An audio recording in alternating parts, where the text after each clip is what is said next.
Anyways, whatever. What's good, YouTube? You're gonna be back with another video. I know y'all missed me, but don't worry, because I said I'm back. Just because I posted a day late don't mean I'm not coming back, bro. I was going through some things. But I'm back anyways. As you can see by the title, no, you was not bugging. You read correctly. You gotta be the villain. Even Moses had to kill one. As long as you're not the villain to yourself, as long as you're not the villain in your own story, somebody gotta do it. The fuck? Be the villain. It's okay to be the villain. I feel like all my years of learning, one of the things that I learned is it's okay to be the villain as long as you're not the villain to yourself in your own story. Somewhere right now, as we speak, is someone out there telling a story about how you're the bad fucking guy. How you're the one that did this. If it wasn't for you doing that, this wouldn't have happened. Trust me, I know someone saying that shit's about me right now, and I don't give a fuck. Because at the end of the day, it's two sides to every story, and there's two sides to every coin.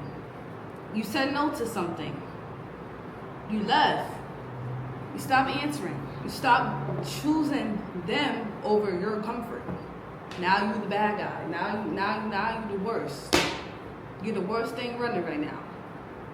Selfish, ungrateful, bad, evil, the villain, these labels. Here's what nobody teaches you though. That's not your problem to fix. How people view you is not your problem to fix unless it's detrimental to you and other people. If you just protecting yourself, protecting your peace, letting people know their place in your life, you're not the villain. You're actually the hero for yourself. You're your own hero. You should give yourself a pat on the back. We're breaking down why becoming a villain in other people's stories is often the exact price of becoming the hero of your own. And how to tell the difference between being a villain or actually doing harm, like I said, being detrimental. Every story needs a fucking villain.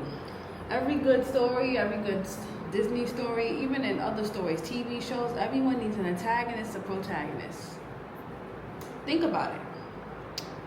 Think about the last time someone disappointed you or was disappointed in you for setting a boundary that they didn't want to set or hold. A parent who needed you to stay small so they could keep disrespecting and controlling you. A friend who needed you to stay available so they didn't have to grow from their own support. A partner who needed you to stay quiet so the relationship can stay easy. In their story, you're the bad guy. In their story, it means you went against them. That means every other person in it is a supporting role. Never be the supporting role in your fucking story. Every other person gets cast into a role, the loyal friend, obedient child, understanding partner. The moment you stop playing your assigned role, the story doesn't end, it just recasts you. And the role is left usually over the villain role. The one that didn't want to play the part assigned to them. The one that didn't want to go with the status quo.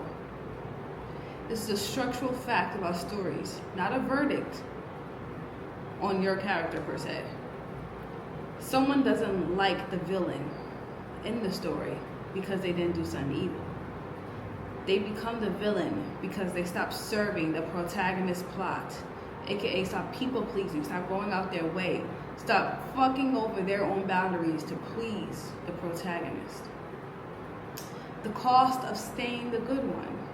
Most people spend their lives trying to convince other people that they're the good guy, they should be trusted, they're trustworthy, they're this, they're that, Fuck, how boring is that? Fuck you. At the end of the day, everyone's trying to be the good guy. The good employee, the good daughter, the good friend who never causes drama, always agrees to everything. Yes, man, yeah.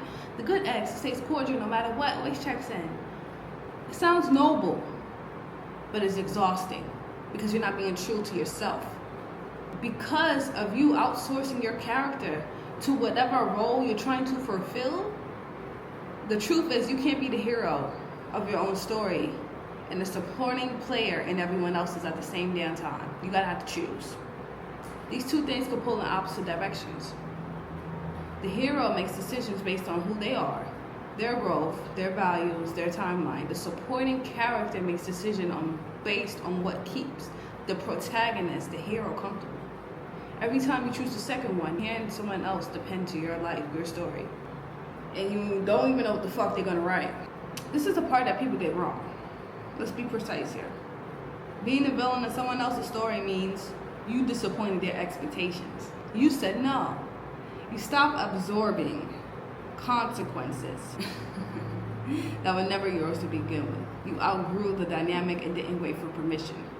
You being harmful means you deceived someone, you lied, you broke an agreement, you used your power over someone in a weak position, you caused damage, you took no accountability. That's what harmful is. The practice is to check yourself against the second list, not the first. If you're lying, manipulating, abandoning real obligations, that's not villain era, main character energy, that's just harm, distastefulness. And honestly, it deserves accountability. But if you're simply no longer available for a role that does not suit you, that's not a moral failure. That's a plot twist someone didn't like. So, how do you do this? Practically, not conceptually. Let me say something. One, write your own fucking story down. What do you want to do? Not what makes your parents comfortable, your family, your friends, fuck everybody else. What do you want to do? Write that shit down and take steps to go it. Even if it costs other people's approval. Even if that costs your validation. Number two, expect recasting. Expect people to replace you. Expect to get not invited places. Expect people to switch up. When someone reacts to your growth by writing you as the villain, that's not evidence you did something wrong. It's evidence the story changed, the narrative's changed, and they haven't caught up to the new draft. 3, let people be disappointed without renegotiating your decision.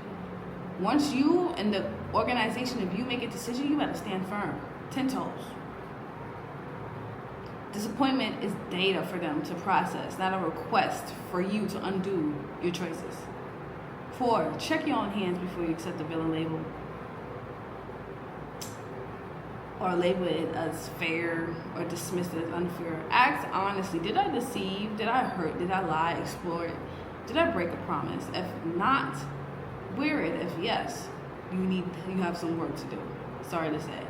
This is the discipline. You don't need everyone else's story about you to be flattering. You need your own story to be true. You will be the villain of someone's story this year, whether you like it or not. Maybe you already are right now. In a conversation you'll never hear. That's not tragedy.